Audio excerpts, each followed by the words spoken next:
দেখছি আমার ভাই চিল্লাইতেছে, তো গিয়ে সেটা দেখলাম। তো আমার কাকা এমন অজ্ঞান ওনার একটা আসলো পাইপ এরপর গিয়ে দরজাটা খোলা গিয়ে সেটা দিয়ে মানে গলায় দড়ি ধরে রাখছে।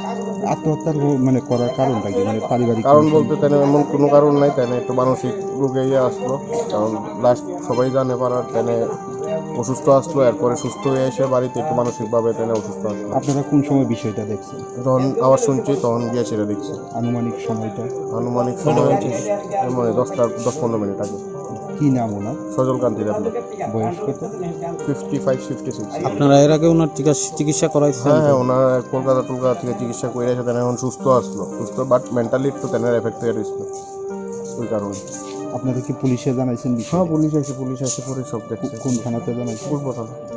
এই জায়গাটার নাম কি? আমরা ধলেশ্বর রোড নম্বর 17। সন্ধ্যার সময় আমাদের থানাতে খবর গেছে দলেশ্বর 17 নম্বরে একজন লোক বাড়িতে হ্যাঙ্গিং করছে। এই খবর পেয়ে আমরা আইছি এখানে, বাস আমরা বাকি কারবাই আমরা করতেছি। ওনার নাম পরিচয় পাওয়া গেছে? সব কিছু পাওয়া গেছে। ওনার নাম হলো পীযূষ কান্তি দেবনাথ, সজলকান্তি দেবনাথ, বয়স হইল 50।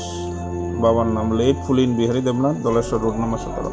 আচ্ছা, পারিবারিক মানে না, এরকম কোনো কিছু পাওয়া যায় না। পারিবারিক মানে সমস্যা? না, কোনো সমস্যা নেই। উনি দীর্ঘদিন নিজের মানে মানসিক রোগে ভুগছিলেন, এতটুকুই জানি।